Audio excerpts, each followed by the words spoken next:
Hello दोस्तों, कैसे हो आप। एक बार आपका वापस से स्वागत है आपके अपने YouTube चैनल जिसका नाम है लर्न विद सुयोग में। और दोस्तों, आज हम बहुत ही एक इम्पॉर्टेंट चैप्टर क्लास 11 का शुरू करने जा रहे हैं जिसका नाम है सीक्वेंस एंड सीरीज।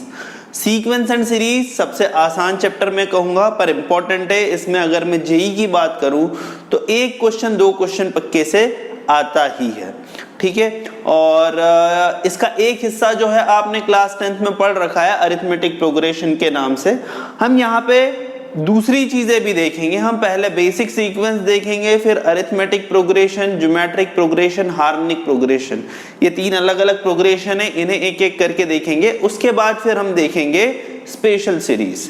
तो ये सारी की सारी चीजें हैं। तो आइए मेरे साथ हम शुरू करते हैं सीक्वेंस एंड सीरीज। तो आप मेरे साथ हेडिंग डाल दीजिए, sequence and series. Sequence and series. So sequence सबसे कॉमन चीज है। सीक्वेंस का अगर मैं आपसे पूछूं कि what does sequence means, sequence का मतलब क्या होता है, व्हाट डज सीक्वेंस सिग्निफाइज, तो सीक्वेंस कुछ भी नहीं है। अगर मैं सीक्वेंस की बात करूं तो कोई भी नंबर्स अगर कोई एक ऑर्डर्ड पेयर में हो, एक पैटर्न में हो, तो उसे मैं सीक्वेंस बोलता हूं। तो आप ये लिख सकते हो, a sequence is an ordered list of objects. हमारे केस में हम नंबर्स बोलेंगे क्योंकि हमें यहाँ पे पूरा का पूरा नंबर से ही प्ले करना है। So sequence is an ordered list of numbers which follows a certain pattern, है ना। तो आप इस तरह से डेफिनेशन लिख लीजिए, a sequence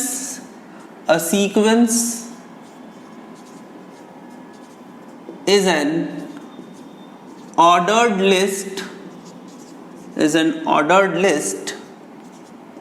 of numbers which follows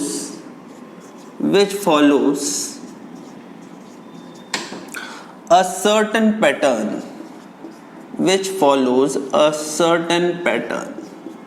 ठीक है।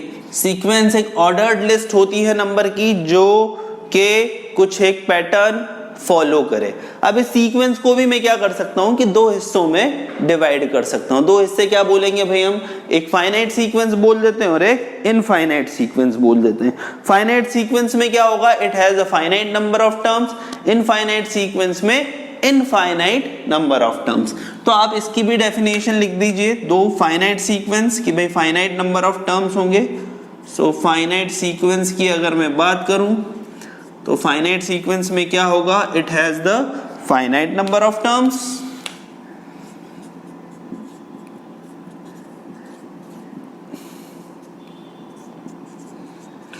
और अगर कोई मेरे से बोले इनफाइनाइट सीक्वेंस, तो इनफाइनाइट सीक्वेंस का मतलब ये होगा, it has the infinite number of terms. तो इनफाइनाइट सीक्वेंस क्या हो गया हमारा, infinite sequence contains the infinite number of terms. तो फाइनाइट सीक्वेंस ऑफ टर्म्स और इनफाइनाइट नंबर ऑफ टर्म्स। सो ये हमारा डिफरेंस हो गया फाइनाइट सीक्वेंस और इनफाइनाइट सीक्वेंस में। सो ये हमारा दोस्तों सीक्वेंस एंड सीरीज है। और कोई अगर मैं बेसिक सा क्वेश्चन दूं तो कोई भी सीक्वेंस कोई भी पैटर्न बोल सकता है। फॉर एग्जांपल, अगर मुझे एक सीक्वेंस दे रखी है, सीक्वेंस को हम जनरली किससे रिप्रेजेंट करते हैं, सीक्वेंस को जनरली रिप्रेजेंट किया जाता है an से। तो यहाँ पे देखो, अगर मान लो मुझे इस तरह से सीक्वेंस दे रखी है, an is equal to 2 raised to power n, और मुझसे बोला है right the first 5 terms of sequence. तो मान लो इस तरह से मुझे क्वेश्चन है, right first 5 terms of this sequence. तो फर्स्ट 5 टर्म्स क्या हो जाएंगे भाई सीक्वेंस के, बड़ी आसानी से हमें n को एक एक करके 1 2 3 4 5 डालना है, तो हमें वो वाले टर्म्स मिलेंगे। तो भाई a1 क्या हो जाएगा, a1 मेरा 2 raised to power 1 2 हो जाएगा, a2 मेरा 2 raised to power 2 4 हो जाएगा, a3 2 raised to power 3 मेरा 8 हो जाएगा, a4 2 raised to power 4 that is 16 हो जाएगा, और a5 मेरा हो जाएगा 2 raised to power 5 which is equal to 32। सो इस तरह से जो सीक्वेंस है वो हम कर सकते हैं। तो देखो सीक्वेंस किसी भी तरीके से दे सकते हैं, कोई भी फॉर्मूला दे दिया हम वहां पे n की वैल्यू डालते जाएंगे और हमें एक अगला टर्म मिलता जाएगा। ये सिंपली सीक्वेंस है, किसी भी फॉर्म में क्वेश्चन दे रखा हो सकता है। सो जैसे मान लो मुझे इस तरह से एक सीक्वेंस दे दी, मान लो an इस तरह से दे दिया 3 plus -1 raise to power n/2 और बोला है कि इसका 8वां और 10वां सीक्वेंस निकालो, तो बड़ी आसानी से निकाल सकते हैं। a8 अगर मुझे बोला है तो मैं क्या लिखूंगा, a8 लिखूंगा 3 plus -1 raise to power n/2 और मुझे पता है a8 क्या हो जाएगा, a8 हो जाएगा मेरा 3 plus 1/2 which is equal to 2। और इसी तरीके से कोई मेरे से बोले कि a9 निकालो तो मैं लिख दूंगा 3 प्लस -1 रेज़ टू पावर 9/2, तो ये क्या हो जाएगा 3 - 1/2 विच इज इक्वल टू 1। तो इस तरीके से हमें सीक्वेंस निकालने को कहा जा सकता है और ये वाली जो सीक्वेंस होती है दोस्तों ये बहुत ही बेसिक होती है। ठीक है, तो एक आपको प्रैक्टिस के लिए क्वेश्चन दे रहा हूं, आपको इसको कमेंट बॉक्स में नहीं लिखना है, जस्ट आपको प्रैक्टिस के लिए मैं क्वेश्चन दे रहा हूं। आप जस्ट लिख लो कि अगर मान लो an इस तरीके से डिसाइडेड है या मैंने an की इस तरह से सीक्वेंस बोल दी 1/n, अगर मैं n को इवन लूं और -1/n जब मैं n को ऑड लूं। सो आपको इसके फर्स्ट 5 टर्म्स लिखने हैं, तो आप जरा इसकी खुद प्रैक्टिस करो और फिर हम आगे बढ़ते हैं। सो दोस्तों आगे बढ़ते हैं। अब ये जो सीक्वेंस की मैं बात कर रहा हूं, सीक्वेंस हमेशा इतनी सीधी नहीं होती है। कई बार सीक्वेंस किस तरह से दी जाती है कि जिसमें हमें पुराने टर्म्स को भी ऐड करना पड़ता है। इसमें सबसे फेमस सीक्वेंस मैं आपको बता रहा हूं फिबोनाची सीक्वेंस। तो फिबोनाची सीक्वेंस किस तरह से होती है, तो फिबोनाची सीक्वेंस जो है आप चाहो तो इसे लिख भी लो। ये फिबोनाची सीक्वेंस आपको आगे भी काम आएगी, पर्टिकुलरली जब आप इंजीनियरिंग में जाओगे, कुछ प्रोग्रामिंग वगैरह करोगे तो फिबोनाची सीक्वेंस के कई सारे क्वेश्चंस आते हैं। तो फिबोनाची सीक्वेंस में क्या होता है, फिबोनाची सीक्वेंस में a1 मुझे दे रखा होता है 1, a1 मुझे 1 दे रखा है और a2 दे रखा है 1 और मुझसे बोला जाता है कि an जो है वो हो जाएगा मेरा an-1 plus an-2 where n is greater than 2।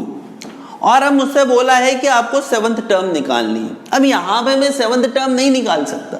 क्यों नहीं निकाल सकता, मैं यहाँ पे 7th टर्म सीधे सीधे अगर निकाल लूंगा तो मुझे a7 मिल जाएगा a6 प्लस a5 और मुझे दोनों नहीं पता, तो मुझे एक एक करके ही आगे बढ़ना पड़ेगा। a3 निकाल लूंगा, फिर a4 निकालना पड़ेगा और a3 और a4 की मदद से फिर मुझे a5 निकालना पड़ेगा और a5 और a5 और a4 की मदद से मुझे a6 निकालना पड़ेगा। तो देखो दोस्तों मैं करना शुरू करता हूं।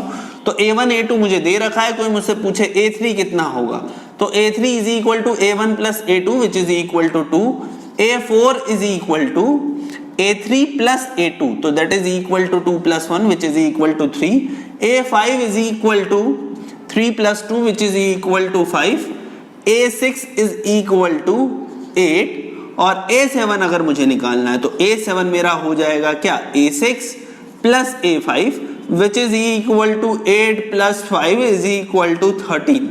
ठीक है, सो ये हमारी जो है ये हमारी एक सीक्वेंस है। अब ये वाली सीक्वेंस में मैं हमेशा पुराने टर्म्स को एक एक करके ही आगे बढ़ सकता हूं। सो एक क्वेश्चन में इसके बेस पे आपको दे रहा हूं।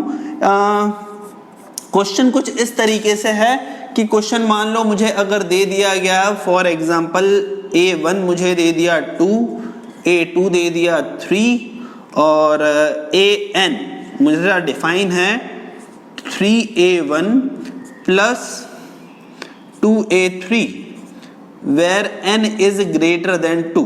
अगर मान लो इस तरीके से डिफाइन है तो आपको फाइंड करना है a6, तो आपको a6 फाइंड करके बताना है और इसका आंसर आपको लिखना है कमेंट बॉक्स में।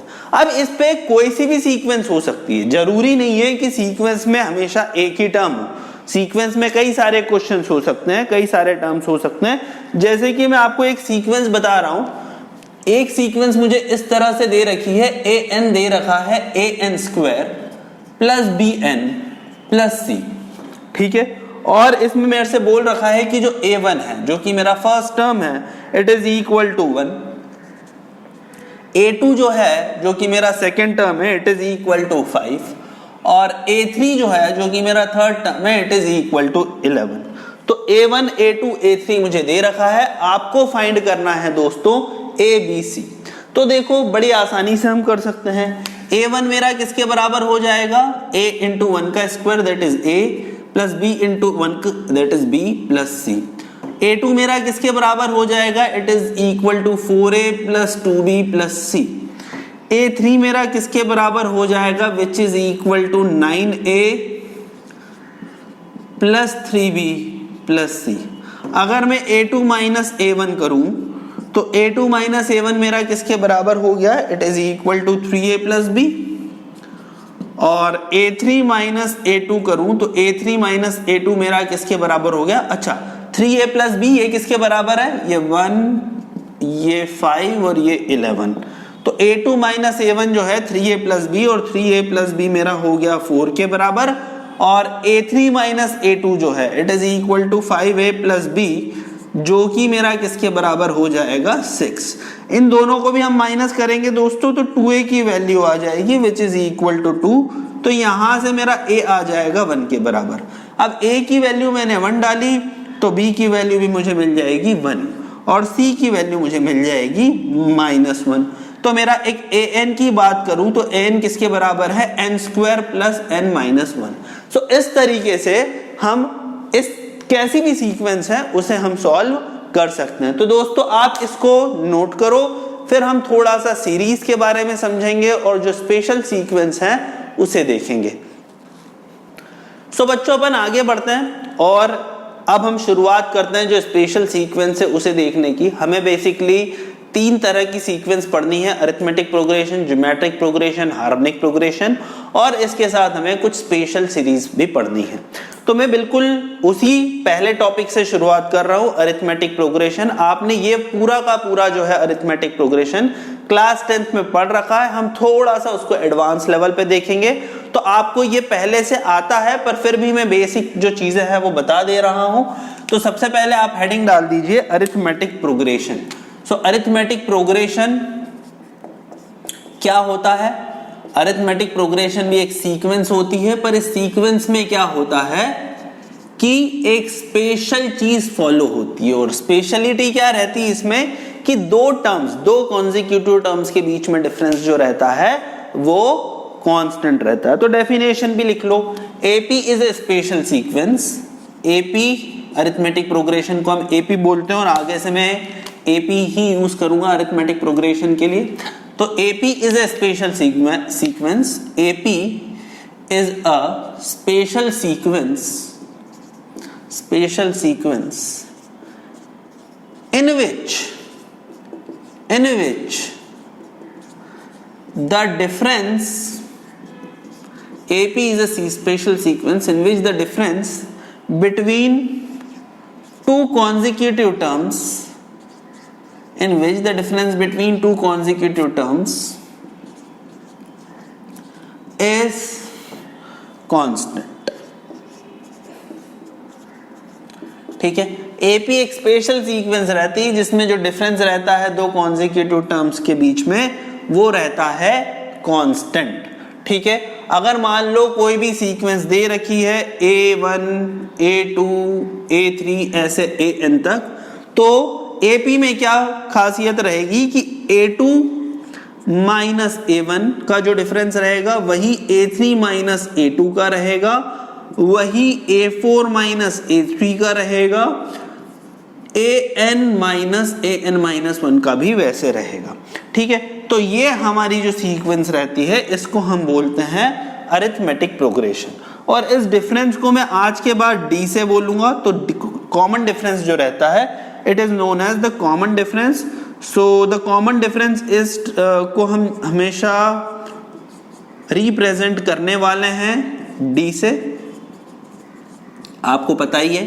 और एक होता है मेरा फर्स्ट टर्म, ये भी मेरा इंपॉर्टेंट होता है। तो फर्स्ट टर्म जो रहेगा, फर्स्ट टर्म मेरा हमेशा रहेगा A। अब ये D क्या हो सकता है, D can be any value. D positive हो सकता है, D नेगेटिव हो सकता है, D रैशनल हो सकता है, D इररेशनल हो सकता है, डी जीरो भी हो सकता है। अब यहाँ पे आपको एक प्रॉब्लम होगी कि सर डी जीरो कैसे आपने ले लिया। वेल, अब टेक्निकली कुछ बुक्स में लिखा हुआ है कि D can never be zero, पर मैं और किसी में लिखा है डी कैन बी जीरो। पर अगर हम इसको टेक्निकली देखें तो हम आगे इसके रिलेटेड जो भी फॉर्मूलाज डिराइव करने वाले हैं उसमें D is equal to zero हम बिल्कुल लगा सकते हैं। तो मैं आपको लिख रहा हूं, आप लिखिए d can be positive, negative और zero. It can be rational as well as irrational, it can be rational और irrational, तो कुछ भी हो सकता है डी। बात समझ में आई? अब प्रश्न ये है कि किसी भी सीक्वेंस में अगर दे दिया जाए और मुझसे पूछा जाए कि भाई वो सीक्वेंस जो है वो हमारी एपी में है या नहीं, तो उसे कैसे पता लगाएंगे? सिंपली आप कॉन्जिक्यूटिव टर्म्स का डिफरेंस लेते रहिए।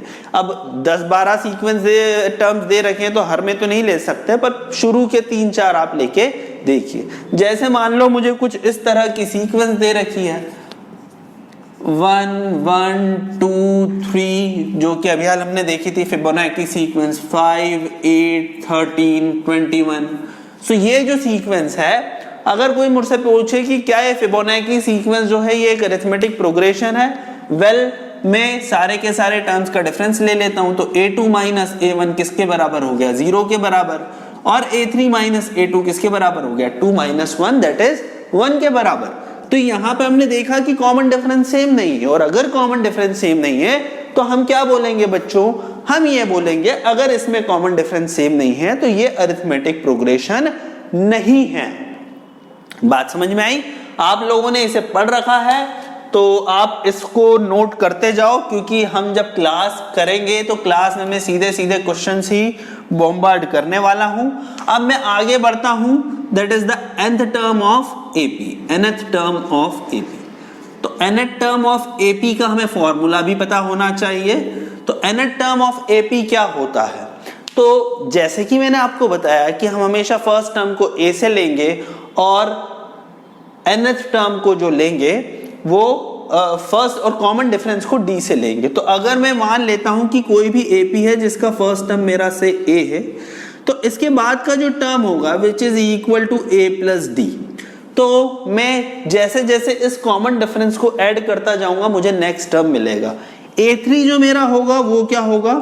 It is a plus 2d।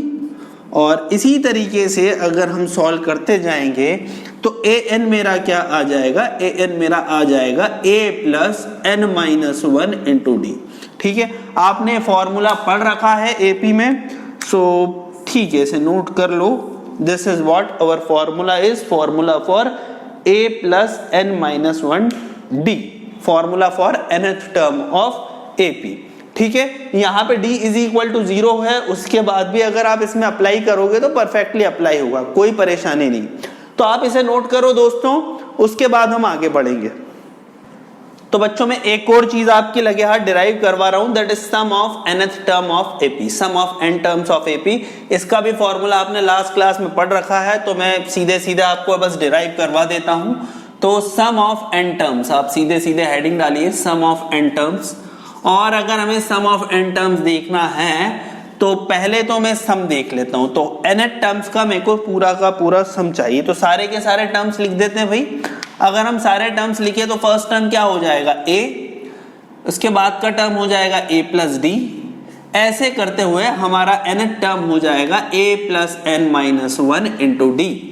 ठीक है, और ऐसा करते हैं हम, इसी को उल्टा लिख देते हैं। अगर हम इसको उल्टा लिखेंगे, सो 2 मिनट मुझे थोड़ा सा और अच्छे से इसको रिप्रेजेंट करने दो। सो s मेरा इस तरह से हो जाएगा, this is my first term, this is my second term and this is my nth term, that is a plus n minus 1 into d. ठीक है, और उसके बाद फिर मैं एक और सम निकालूंगा, तो ये क्या हो जाएगा? a plus n minus 1 D, a plus n minus 2 D, और ऐसे करते हुए लास्ट टर्म हमारा क्या हो गया? a हो गया। अगर हम दोनों को सम करेंगे दोस्तों, तो दोनों को सम करेंगे तो मुझे क्या मिलेगा? s plus S which is equal to 2s। और इन दोनों टर्म्स को आप सम करो देखो क्या मिले 1 प्लस ए एन, या मैं इसको लिख सकता हूं 2a plus n minus 1 d।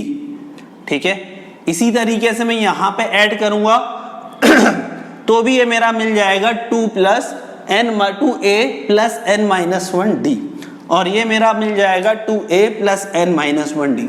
तो 2a plus n minus 1 d plus 2a plus n minus 1 d plus 2a plus n minus 1 d, ऐसे n टर्म तक करना है। तो इसको जब हम मल्टीप्लाई करेंगे तो ये मेरा हो जाएगा n multiply by 2a plus n minus 1 d। So s हो गया n by 2 into 2a plus n minus 1 d। So ये हमारा सम हो गया। अब इसको किस तरह से एक और लिखा जा सकता है, देखो इसको a plus n minus 1 d लिख सकता हूं, जो कि मेरा nth टर्म है। तो इसका एक और फॉर्मूला होता है Sn, इसको मैं Sn से डिनोट कर रहा हूं ताकि सम ऑफ n टर्म्स है। तो Sn जो मेरा होगा it is equal to n by 2 into a1 plus an। So ये मेरा sum of n term of AP हो गया। बात समझ में आई बच्चों? सो इस तरीके से हम बड़ी आसानी से सम भी निकाल सकते हैं। तो आप ये नोट कीजिए, उसके बाद मैं आपको कुछ क्वेश्चंस देता हूं और फिर हम क्वेश्चंस को सॉल्व करने की कोशिश करेंगे। सो दोस्तों बढ़ते हैं हम आगे। पहला क्वेश्चन मुझे कुछ इस तरह से दे रखा है, आप लिखिए। एक सीक्वेंस मुझे दे रखी है 9, 12, 15 एंड सो ऑन, 9, 12 एंड 15 इस तरह से मुझे सीक्वेंस दे रखी है और मुझे ये प्रूफ करना है कि ये सीक्वेंस AP में है। तो show that the sequence is in AP, show that sequence is in AP। और मुझसे बोल रखा है find the 16th term, find the 16th term. अगर मुझसे बोला है 16th टर्म फाइंड करने के लिए, तो सबसे पहले तो मुझे ये देखना होगा कि भाई ये जो सीक्वेंस है ये AP में है या नहीं। तो अगर मुझे ये देखना है तो मुझे क्या करना है, ये तीन टर्म्स का मैं कॉन्जिक्यूटिव डिफरेंस ले लेता हूं, A2 माइनस A1 जो कि मेरा आएगा 3 और A3 माइनस A2 जो कि मेरा आ जाएगा 3। तो ये मेरी सीक्वेंस रहेगी जो AP में रहेगी। कोई मेरे से 16 टर्म पूछेगा तो T16 किसके बराबर हो जाएगा, it is equal to A plus 15D। और A क्या है, मेरा फर्स्ट टर्म है which is equal to 9 plus 15 into D that is equal to 3, 45 plus 9 which is equal to 54। तो ये मेरा 16th टर्म हो गया। सो बहुत ही बेसिक क्वेश्चन मैंने कराया, मुझे नहीं लगता इसमें आपको कोई डाउट होगा। सो आप बस नोट करते रहिए अपनी नोटबुक में। इसी के साथ मुझे मान लो दोस्तों अगर इस तरह से कोई सा टर्म दे दिया कि मुझे कोई भी एक सीक्वेंस दे दी, an है उसका 5n माइनस 3, और मुझसे बोला जाए कि आप ये बताओ कि check whether the sequence is in AP और नॉट। हमें ये चेक करना है कि जो सीक्वेंस है ये AP में है या नहीं है। तो किस तरह से हम चेक करेंगे, तो अगर मैं an निकालने की कोशिश करूं दोस्तों तो मुझे an मिल जाएगा 5n माइनस 3 और an माइनस 1 मुझे जो मिलेगा it is equal to 5 into n minus 1 minus 3। और ये मेरा कोई भी जनरल टर्म है, तो इन दोनों का कॉन्जिक्यूटिव डिफरेंस अगर कांस्टेंट आता है तो मैं बोल दूंगा कि मेरी सीक्वेंस जो है वो AP में है। तो an माइनस 1 अगर हम निकालेंगे सो ये क्या हो जाएगा, it is equal to 5n minus 3 minus 5 into n minus 1 minus 3। So 5n minus 3, 5n से 5n गया, माइनस 3 से माइनस 3 गया और minus of minus 5 which is equal to 5। तो ये मेरा क्या हो गया, कॉमन डिफरेंस। और अगर मेरा कॉमन डिफरेंस 5 है या an माइनस 1 हमेशा 5 रहने वाला है, मतलब कॉमन डिफरेंस इसका 5 है, कांस्टेंट है। अगर कॉमन डिफरेंस 5 है या कांस्टेंट है तो ये मेरी सीक्वेंस किस में हो गई दोस्तों, ये मेरी सीक्वेंस हो गई AP में। अब देखो एक ऐसा भी क्वेश्चन हो सकता है जो कि मुझे ये दे रखा है कि एक सीक्वेंस दे रखी है, तो पूछा है कि find the number of terms, find the number of terms in given AP. तो एक एपी दे रखी है, उसमें नंबर ऑफ टर्म्स आपको निकालना है, तो नंबर ऑफ टर्म्स हमारा किसके बराबर हो जाएगा, जैसे मान लो इस तरह से दे रखा है 3, 7, 11 और लास्ट टर्म मुझे दे रखा है 407। सो पूछा है कि find the number of terms in the AP. तो ठीक है, हम इसको क्या करेंगे, आखिरी जो सीक्वेंस है उसको पकड़ लेते हैं और हम बोलते हैं कि भाई ये जो मेरा tn है ये किसके बराबर हो जाएगा, a आपको क्या दिख रहा है 3 प्लस n माइनस 1 और d कॉमन डिफरेंस आपको क्या दिख रहा है दोस्तों, वो दिख रहा है 4। सो इसको हम जब करेंगे तो tn मेरा 407 है, तो 407 is equal to 3 plus n minus 1 into 4, तो 404 by 4 is equal to n minus 1। तो n माइनस 1 मेरा हो गया 101 के बराबर, तो यहां से मेरा n आ गया 102। तो हम कहेंगे कि इस वाले पूरे के पूरे सीक्वेंस में 102 टर्म्स हैं। ठीक है दोस्तों, इसमें एक क्वेश्चन और इस तरीके से भी पूछ सकते हैं, find the 16th term from last.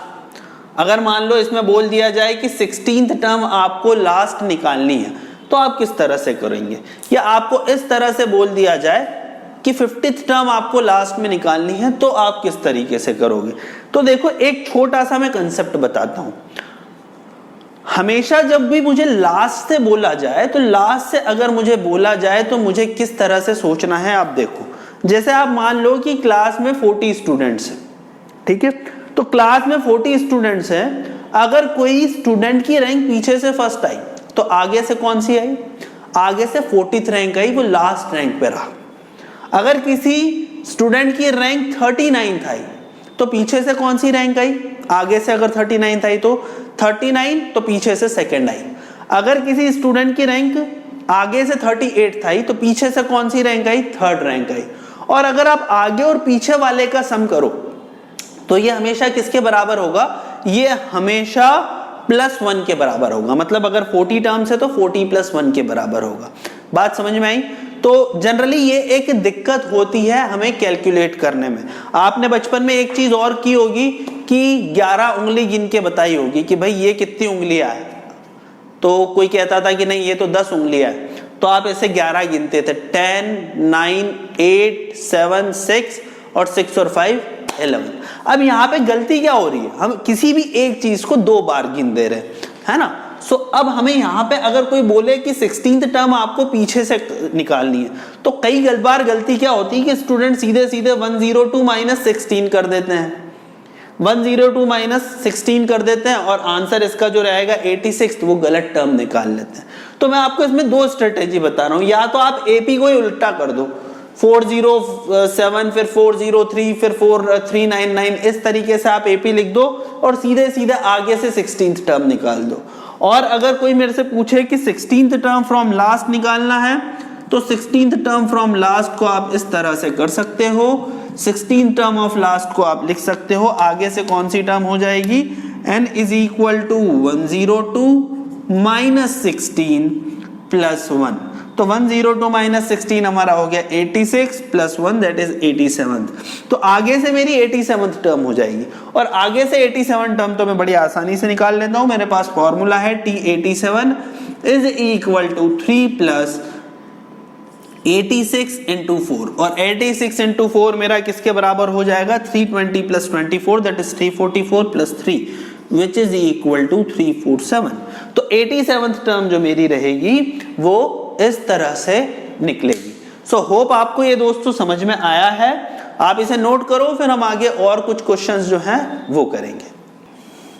तो बच्चों बढ़ते हैं आगे कुछ और क्वेश्चन की तरफ। एक क्वेश्चन मुझे इस तरह से दे रखा है, if A, B, C, D, E are in AP, अगर A, B, C, D, E AP में है तो आपको जो वैल्यू निकालनी है तो वो इसकी वैल्यू निकालनी है, A - 4B + 6C - 4D + E। तो ये आपको वैल्यू निकालनी है किसकी, AP की।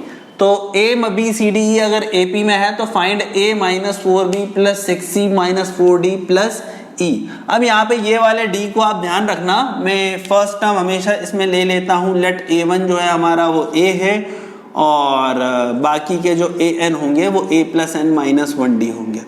तो मैं इसको किस तरह से लिख रहा हूँ, a को मैं as it is a लिखा और b को मैंने लिख दिया a प्लस डी, तो 4 into a plus D. 6c को मैंने लिख दिया a प्लस 2d, 4d को हो गया a प्लस 3d और e को मैंने लिख दिया a प्लस 4d। सो इसको जब हम ऐड करेंगे तो ये किसके बराबर हो जाएगा, it is equal to a minus 4a minus 4d plus 6a plus 12d minus 4a minus 12d plus a plus 4d। तो a 6a plus a minus 4a, तो ये 8a और 8a देखो आप कैंसिल हो जाएगा। और इसी तरीके से अगर आप d को भी जब सॉल्व करोगे तो ये 4d और माइनस 4d कैंसिल, 12d और माइनस 12d कैंसिल, तो हमारा आंसर जो आएगा दोस्तों वो आएगा 0। ठीक है, तो छोटा सा क्वेश्चन है, बहुत ज्यादा बड़ा नहीं है। एक और क्वेश्चन मैं आपको करके बता देता हूं। क्वेश्चन कुछ इस तरह से है, इन a certain AP 5 times the fifth term is equal to 8 times the eighth term. 5 times the fifth term is equal to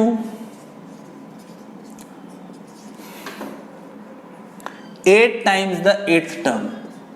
5 times the fifth term is equal to 8 times the eighth term. Find 13th term. Find 13th term. अब देखो किस तरह से कर सकते हैं दोस्तों इसको।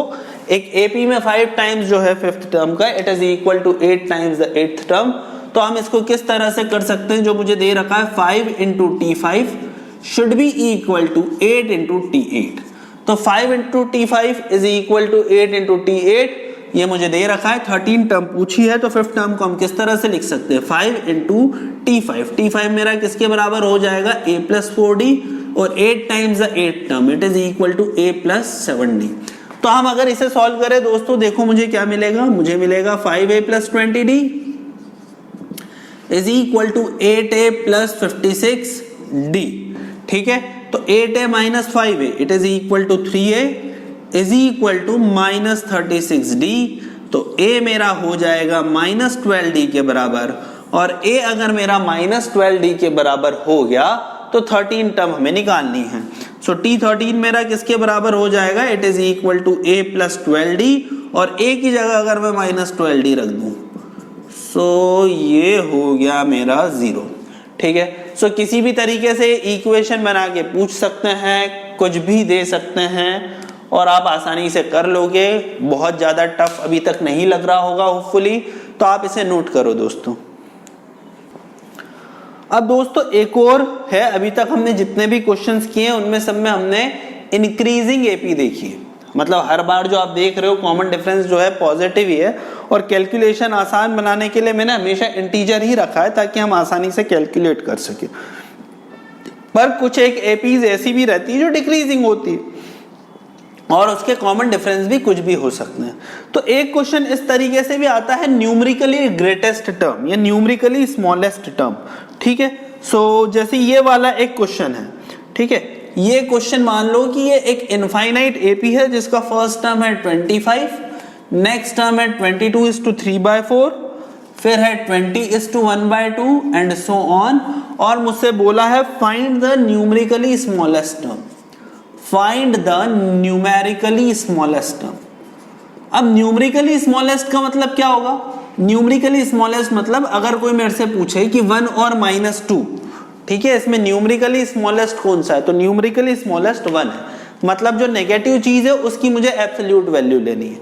कोई मुझसे पूछे 5 और -5.5, इसमें न्यूमेरिकली छोटा कौन सा है, तो न्यूमेरिकली छोटा है 5 और न्यूमेरिकली बड़ा है -5.5, क्योंकि मैं उसकी एब्सोल्यूट वैल्यू ले रहा हूं। ठीक है, सो ये मेरे को क्वेश्चन दे रखा है और इसकी मुझसे न्यूमेरिकली स्मॉलेस्ट टर्म जो है वो पूछी हुई है। तो इसको हम किस तरह से सॉल्व करें दोस्तों, तो आप इसमें कोई भी Tn ले लो, तो अगर मैं Tn की बात करूं तो Tn मेरा किसके बराबर हो जाएगा, a plus n minus one D, है ना। तो a plus n minus one into D. अब मैं मान के चल रहा हूं कि ये AP में है, तो इसको जरा हम अच्छे से कर भी लेते हैं। तो T2 मेरा जो है इट इज इक्वल टू 91/4 और T1 मेरा है 100 which is 25 which is equal to 100/4। तो D जो यहाँ पे आ जाएगा it is 91 minus 100/4 which is equal to -9/4। ठीक है, तो अगर मैं यहाँ पे Tn निकालूंगा तो Tn is equal to 25 plus n minus 1 into D, तो it is equal to n minus 1 into -9/4। अपन बाय 4 में ही सबको लेके चलते हैं, तो it is equal to 100 plus 9/4 minus 9/4 should be equal to minus 9n/4 should be, हम बोल सकते हैं कि ये हमारा Tn होगा। अब ये Tn को आप ये वाली वैल्यू देखो कि इसकी न्यूमेरिकली ग्रेटेस्ट वैल्यू क्या होगी, मतलब जीरो के जस्ट आगे वाला नंबर और जीरो के जस्ट पीछे वाला जो नंबर है उसको निकाल लो। टेक्निकली जो जीरो के आसपास वाले नंबर होंगे वही न्यूमेरिकली स्मॉलेस्ट होंगे, है ना। सो हम इसको इस तरीके से करते हैं। अगर मैं इसको सॉल्व करूं तो ये मेरा 4 से 4 कैंसिल हो गया भैया, और ये मेरा हो गया 109 माइनस 9n, है ना। It should be greater than 0। तो n आप 12 हो सकता है यहाँ पे। अगर मैं को बोलूं कि अच्छा, एक ऐसा भी क्वेश्चन पूछा जा सकता है जिसमें ये पूछे कि which will be the term which is greatest, मतलब ऐसा कौन सा टर्म होगा जो सबसे बाद में पॉजिटिव आएगा, which is the last positive term, इस तरह से पूछा जा सकता है, या which is the first negative term. तो अगर जब तक n की वैल्यू 12 है तब तक मेरा टर्म जो रहेगा पॉजिटिव रहेगा, और जैसे ही मैं n इज इक्वल टू 13 पे गया मुझे नेगेटिव टर्म मिलना शुरू हो जाएगा। तो T12 और T13 निकाल लेते हैं। अगर मैं T12 निकालूं दोस्तों, तो T12 मेरा क्या हो जाएगा, T12 मेरा हो जाएगा 25 plus 12 minus 1 that is 11 into -9/4। तो 100/4 minus 9/4 which is equal to 1/4। और T13 अगर मैं निकालने की कोशिश करूं तो it is equal to 100 plus 12 into -9/4 that is -108/4। ठीक है, सो ये मेरा हो जाएगा -2। सो T13 ये है, T12 ये है, T12 मेरा 1/4 है। T12 अगर मेरा 1/4 है तो मैं बोलूंगा कि जो मेरी 12th टर्म होगी दोस्तों वही क्या होगी, वही लीस्ट टर्म होगी। ठीक है, सो ये कुछ एक क्वेश्चन है, आप इसे नोट करो, उसके बाद हम आगे बढ़ेंगे। अब देखो दोस्तों, अपन अगले क्वेश्चन की तरफ बढ़ते हैं। अगले क्वेश्चन में मुझे क्या दे रखा है, अगले क्वेश्चन में मुझे दे रखा है कि एक सीक्वेंस है से an, और ये an मुझे इस तरह से दे रखी है 2, 5, 8 एंड 11 एंड सो ऑन। और ये कहाँ तक जा रही है, 2, 5, 8, 11 ये जा रही है अप टू 60 टर्म्स। और नेक्स्ट मुझे दे रखी है एक दूसरी सीक्वेंस bn जो कि इस तरह से है 3, 5, 7 और ये कहाँ तक जा रही है, it is going till 50 term. अब मुझसे क्या पूछा हुआ है, मुझसे पूछा हुआ है find the number of terms which are identical. मुझसे पूछा है find number of terms which are identical. अपने को वो वाले टर्म्स निकालने हैं जो कि क्या होंगी, आइडेंटिकल होंगी। Find number of terms which are identical. बात समझ में आई? तो an जो है वो हमारा इस तरीके से है। अगर हम इसे सॉल्व करें तो 60 टर्म a प्लस 59d, और a प्लस 59d मेरा किसके बराबर हो जाएगा, अगर मैं a 60 निकालूं तो ये मेरा हो जाएगा 2 प्लस 59 इंटू 3। तो ये कितना हो गया 177 plus 2 which is equal to 179। b50 मेरा किसके बराबर हो गया, b50 is equal to 3 plus 49 into 2 which is equal to 101। ठीक है, ये मेरा 101 के बराबर हो गया। तो न्यूमेरिकली ग्रेटेस्ट टर्म मैं बोल रहा हूँ कि 50 है, और सॉरी न्यूमेरिकली स्मॉलेस्ट टर्म मेरी जो रहेगी वो 101 रहेगी, लास्ट जो स्मॉलेस्ट है। तो अब इसको क्या कर सकते हैं, देखो पहली टर्म मेरी जो कॉमन आई है वो 5 आई है। एक AP 3 के कॉमन डिफरेंस से बढ़ रही है, दूसरी AP 2 के कॉमन डिफरेंस से बढ़ रही है। तो मैं कह सकता हूं कि भाई इनके जो आइडेंटिकल टर्म्स होंगे it will be the LCM of 2 and 3 and LCM of 2 and 3 क्या हो जाएगा 6। तो 5 के बाद अगला टर्म 11 आएगा, फिर 17 आएगा एंड सो ऑन। सो अगर मैं एक कॉमन टर्म्स का ही एपी बनाऊं तो it is equal to 5, 11 and so on. अब मेरे को वो वाले टर्म्स वहां तक निकालने, should be less than 101।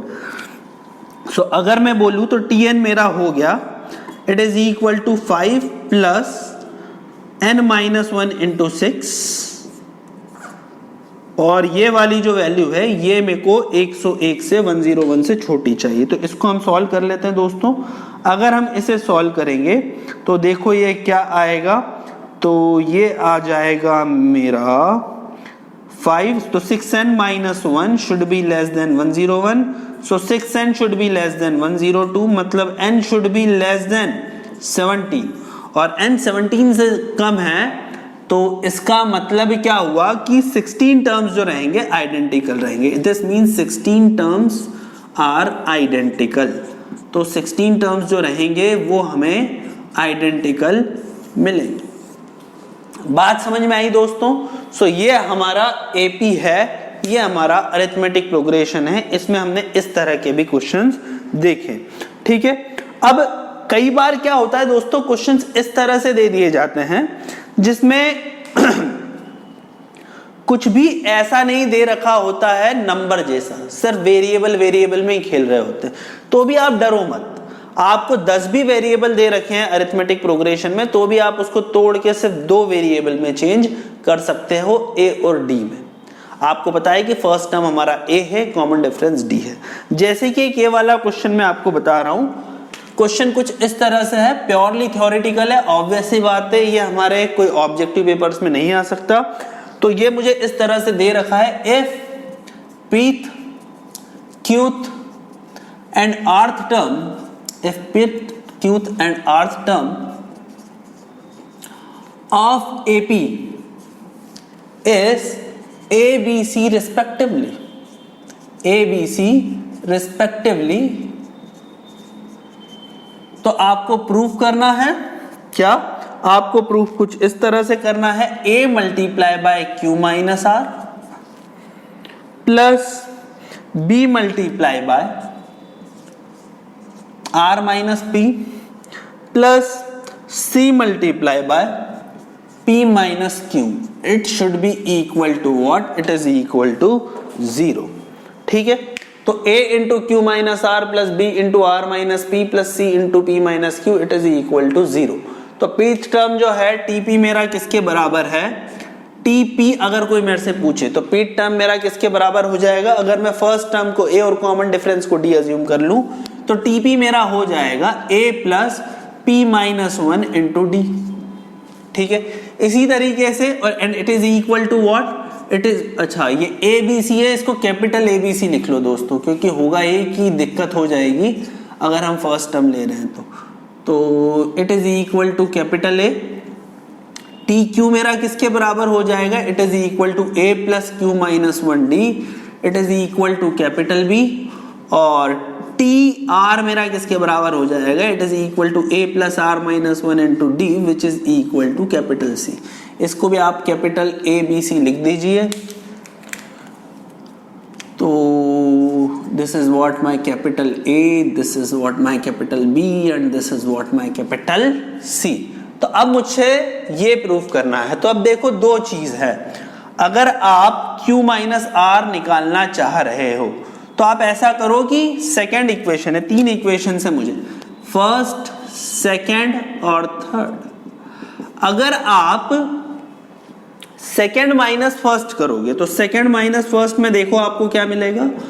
RHS में तो आपको मिल जाएगा B minus A, capital B minus capital A. अगर इसमें हम करेंगे तो ये क्या हो जाएगा? A से A कैंसल, और ये मेरा क्या हो गया? QD minus D minus P D minus D, तो ये मेरा हो गया Q minus P into d. ठीक है, तो ये आपका q minus P into D हो गया। ठीक है, इसी तरीके से आप r माइनस पी को क्या लिख सकते हो, आप r माइनस पी को लिख सकते हो c minus a, r minus P into d, it is equal to c minus a. और p माइनस क्यू को आप क्या लिख सकते हो, p minus Q into D को आप लिख सकते हो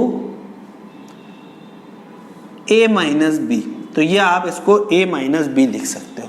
ठीक है, अब मुझसे बोल रखा है a into Q minus R, तो a इंटू, 2 मिनट मैंने कुछ गड़बड़ की क्या, यस, क्यू माइनस आर ही होगा, क्यू माइनस आर ना, 2 मिनट, क्यू माइनस आर आपका हो जाएगा b माइनस सी। तो b माइनस सी जो आपका होगा, so b minus C is equal to q minus R into D, c minus A is equal to r minus P into D, और p minus Q आपको चाहिए।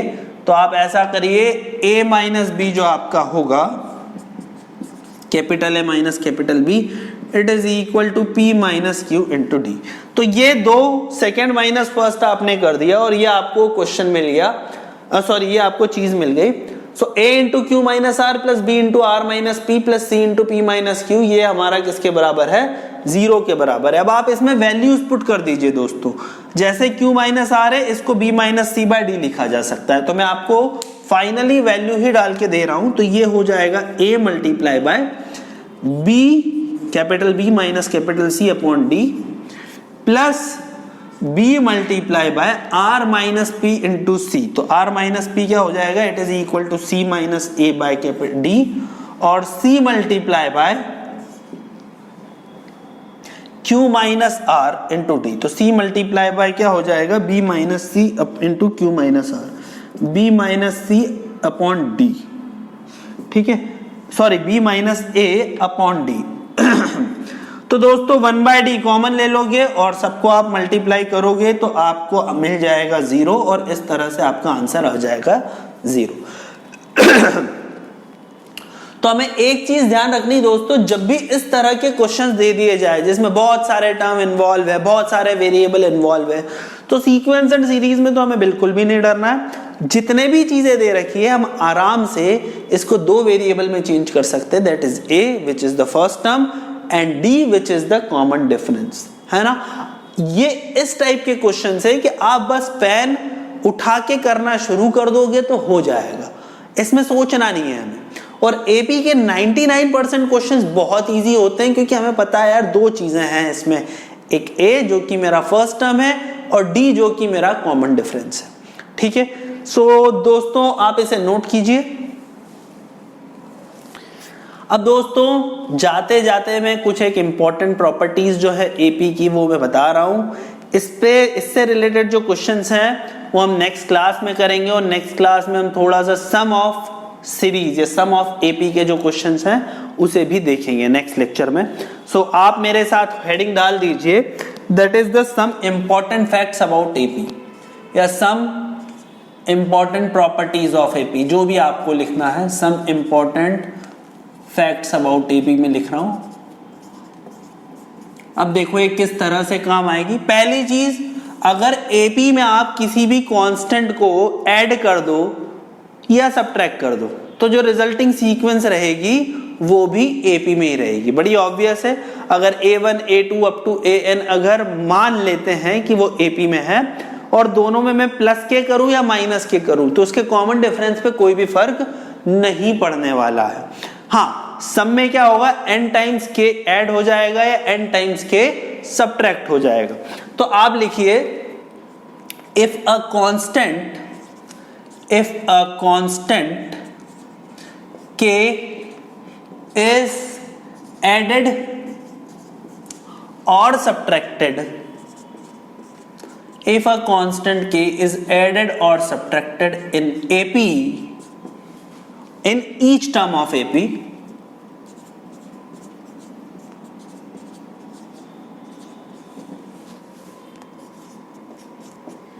then the resulting sequence will also be in AP. Then the resulting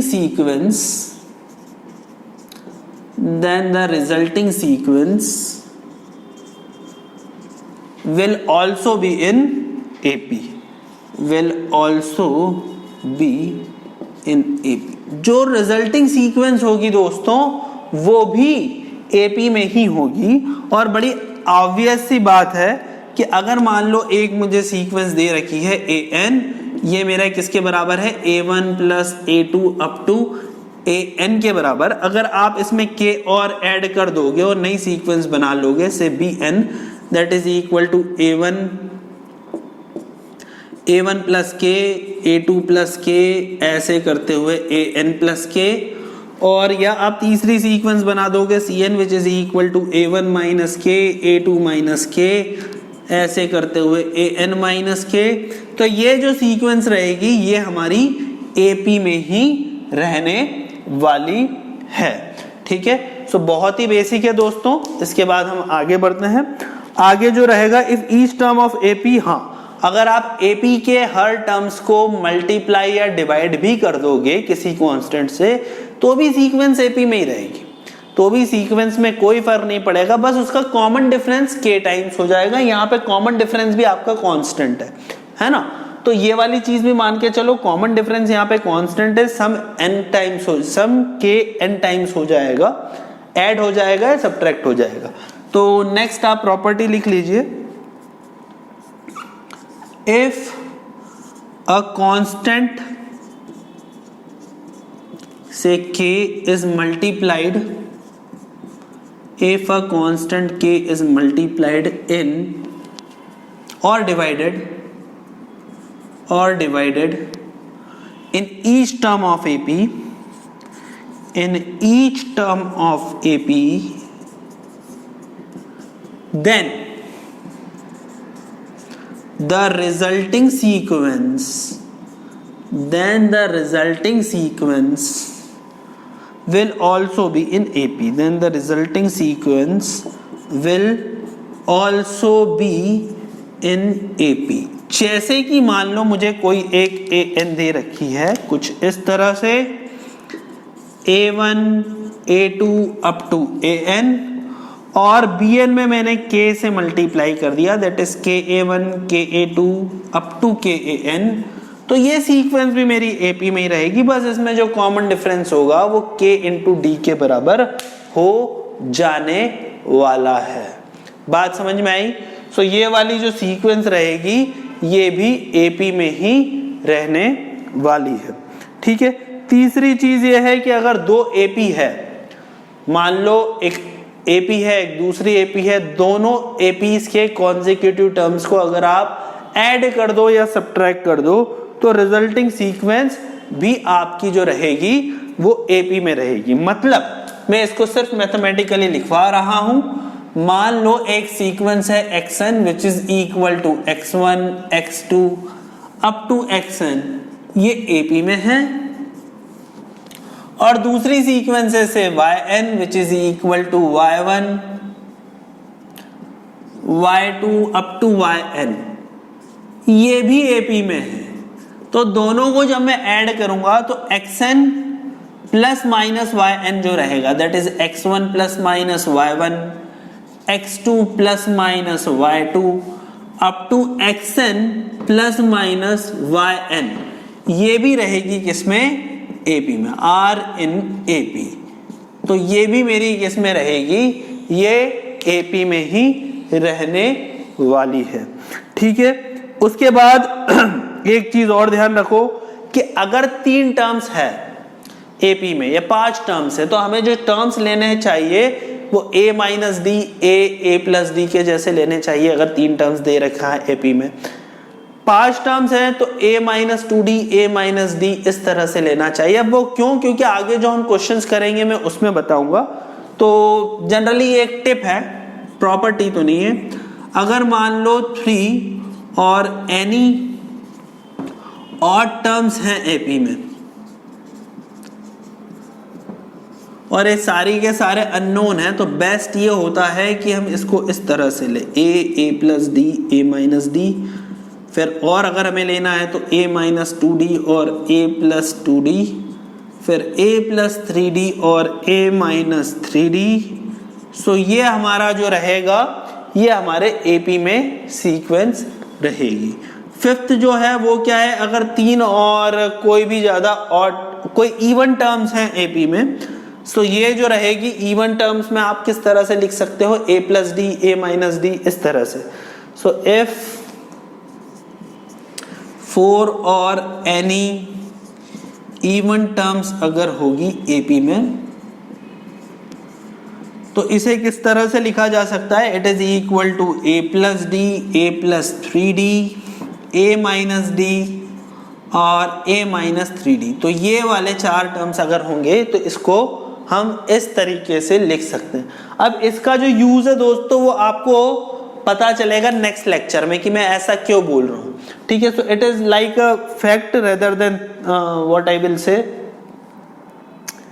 कि एक fact है ये rather than a property. और last property आप इस तरह से लिखिए कि प्रॉपर्टी ऐसी है कि an, जो भी an टर्म रहेगा, मतलब पांचवा टर्म जो रहेगा, it is the mean of 6th and 4th term, या 7th और 3rd टर्म, या 8th और 2nd टर्म, या 9th और 1st टर्म। तो आप इस तरह से लिख सकते हैं कि an is always equal to an minus k plus an plus k by 2। मतलब अगर मैं इसकी बात करूं तो ये an हमेशा इसके बराबर रहेगा। मतलब अगर कोई मेरे से बोले कि a2 जो है, a2 हमेशा a1 प्लस a3 बाय 2 के बराबर रहेगा, a3 जो है it is equal to a2 plus a4 by 2 के बराबर रहेगा, a4 जो है it is equal to a3 plus a5 by 2 के बराबर रहेगा। तो ये हमारा दोस्तों एक्चुअली में सीक्वेंस है ना, a2 a3 a4। या ऐसे भी मैं लिख सकता हूं कि a4 को मैं a3 प्लस a5 बाय 2 है, या इसको a2 प्लस a6 बाय 2 भी लिख सकता हूं, या मैं a1 प्लस a7 बाय 2 भी लिख सकता हूं, ठीक है। तो ये हमारी सीक्वेंस होती है। और अगर मान लो n टर्म सीक्वेंस में दे रखे हैं तो आप ये भी लिख सकते हो a1 प्लस an जो रहेगा वही a2 प्लस an माइनस 1 रहेगा, एंड सो ऑन। सो कुल मिला के ये हमारी प्रॉपर्टीज हैं, आप इसको नोट कीजिए। और इसी के साथ हम आज का जो लेक्चर है वो समाप्त कर रहे हैं। नेक्स्ट लेक्चर में हम एपी के कुछ और क्वेश्चंस करेंगे और इस पूरे के पूरे अरिथमेटिक प्रोग्रेशन को खत्म करेंगे। So thank you very much, will meet again on next lecture.